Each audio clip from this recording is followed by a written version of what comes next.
அஸ்ஸலாமு அலைக்கும் வரஹ்மத்துல்லாஹி தஆலா வபரகாத்துஹ். நஹ்மதுஹு வ நுஸல்லி அலா ரசூலிஹில் கரீம்.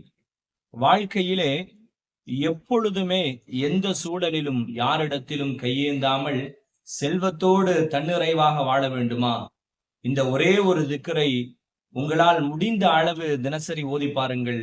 அல்லாஹ் நிச்சயமாக அந்த பாக்கியத்தை தந்து விடுவான் என இமாம்கள் நமக்கு கிதாபுகளிலே சொல்லி காட்டுவார்கள். பொதுவாக நயம் ஸல்லல்லாஹு அலைஹி வஸல்லம் அவர்களின் ஹதீஸை பார்க்க முடியும்.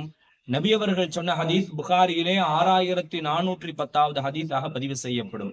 அல்லாஹ்விற்கு 99 அழகிய பெயர்கள் இருக்கிறது என்று நபி அவர்கள் சொல்லிவிட்டு சொல்வார்கள், யார் அந்த பெயரை மனனம் செய்கிறார்களோ அவர்கள் சுவனத்தில் நுழையாமல் இருப்பதில்லை என்று சொல்வார்கள் ஸல்லல்லாஹு அலைஹி வஸல்லம். யார் அல்லாஹ்வின் பெயரை அந்த அஸ்மாஉல் ஹுஸ்னாவை மனனம் செய்கிறார்களோ அவர்களுக்கு சுவனம் உறுதி என்று சொன்னால், அந்த அளவிற்கு பாக்கியம் நிறைந்த அஸ்மாஉல் ஹுஸ்னா அல்லாஹ்வின் அழகிய பெயரை பற்றி அல்லாஹ் குர்ஆனிலே இப்படி பேசுவான், வலில்லாஹில் அஸ்மாஉல் ஹுஸ்னா, அல்லாஹ்விற்கு அழகிய பெயர்கள் இருக்கிறது, ஃபதுஊஹு பிஹா, அதை கொண்டு அல்லாஹ்வை அழையுங்கள், அல்லாஹ்விடத்திலே கேளுங்கள் என்று அல்லாஹ் குர்ஆனிலே சொல்வான். ஆக அல்லாஹ்வினுடைய பெயர்கள் என்பது நிரப்பமாக அல்லாஹ்விடத்திலே கேட்பதற்கான ஒரு அடிப்படையான ஒன்றாக இருக்கிறது. அதை வைத்து அல்லாஹ்விடத்தில் எதை கேட்டாலும் அல்லாஹ் தந்து விடுவான். அதன் அடிப்படையில் இந்த பதிவையும் உங்களுக்கு நான் பதிவு செய்கிறேன்.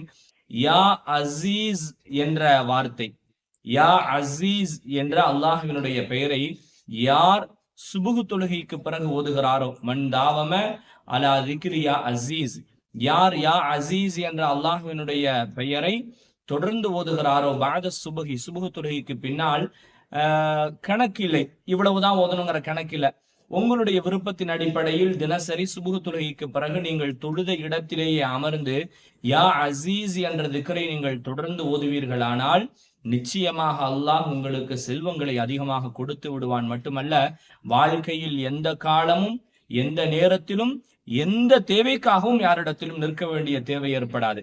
காரணம், படைத்த ரப்புல் ஆலமீனை அழைத்து நாம் கேட்டுவிட்டால், அல்லாஹ்வின் அழகிய பெயர்களை அழைத்து நாம் கேட்டுவிட்டால், அல்லாஹ் கொடுத்து விட்டால் யாரிடத்திலும் நிற்க வேண்டாம், யாரிடத்திலும் நிற்க வேண்டிய தேவையும் கிடையாது. இமாம்கள் சொல்லித் தருவார்கள்.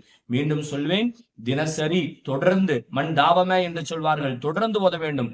ஒரு நாள், 10 நாள், ஒரு மாசம் அல்ல, தொடர்ந்து தொழுகைக்கு பிறகு முசல்லாவில் அமர்ந்து சுபுகு தொழுத பிறகு எத்தனை முறை உங்களால் ஓத முடியுமோ, 11, 33, 101, 111, எவ்வளவு ஓத முடியுமோ அவ்வளவு முறை யா அசீஸ் என்ற அல்லாஹ்வின் பெயரை இப்படியும் ஓதுங்கள். யா அசீஸ் யா அல்லாஹ், யா அசீஸ் யா அல்லாஹ் என்ற அல்லாஹ்வின் பெயரை தொடர்ந்து நீங்கள் ஓதுவீர்கள் என்று சொன்னால், அல்லாஹ் படைப்பினங்களிடத்தில் தேவையாகுவதை விட்டும் நம்மை தேவையற்றவர்களாக மாற்றி அல்லாஹ் எல்லாவற்றையும் தந்து விடுவான்.